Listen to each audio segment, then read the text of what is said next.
Not too long ago, I started watching Star Trek: The Original Series. I'd long heard many good things about the show and was excited to watch it myself. Very soon after I started, I became fixated on a particular character, Spock. This expanded to other Star Trek series which feature Spock as well, like Strange New Worlds. I felt a connection with the character and found him relatable for reasons that are very personal to me and likely shared by many other Trekkies. For any members of my audience who don't know, I am autistic. Personally, I am proud of my autism and embrace it as part of my identity and life experience, recognizing that it is only an unaccommodating society that makes it a disability. I am aware that I'm different from most other people, but it doesn't bother me as long as I know that I'm accepted for exactly who I am. This is a characteristic that can easily be read into Spock with his experience as an individual who is half human, half Vulcan. It's easy to notice that Spock is always at his best when he is received positively by others, which is almost always the case with his crewmates and closest friends. If there's ever something about human culture that Spock doesn't understand, it's usually explained to him and he is never patronized for it.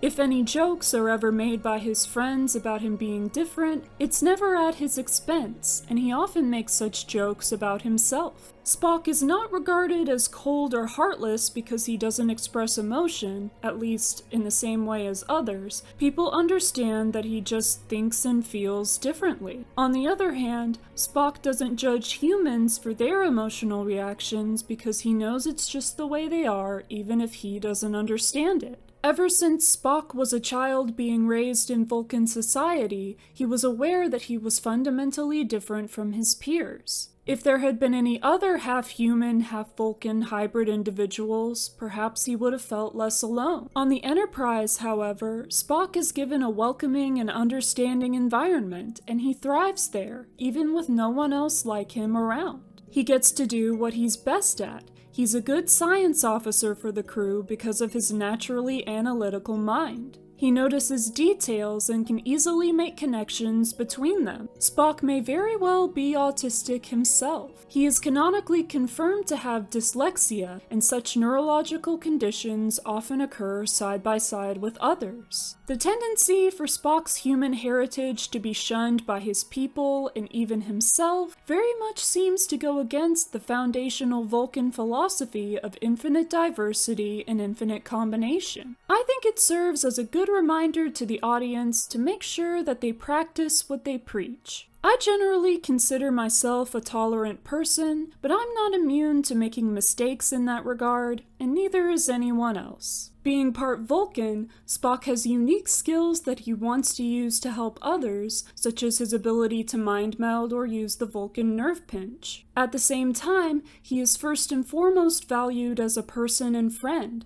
not just someone who can do things that no one else can. Additionally, Spock's unique perspective and way of thinking offer much insight for both the other characters and the show's audience. Him being in the crew of a ship like the Enterprise is especially fitting considering its goal of allowing humans to connect with individuals of other cultures and civilizations, since his very existence is living proof that it's possible. Spock always knew that being half-human was what made him different. However, I didn't know I was autistic until I was diagnosed at age 17, and some neurodivergent people likely never get diagnosed at all, especially in decades past when less research into diagnostics had yet been done. Neurodivergent Trekkies, diagnosed or not, have likely felt similar connections to Spock's character over the years. Even if they couldn't give a name to their experience or find other people who shared it, they could find themselves in Spock.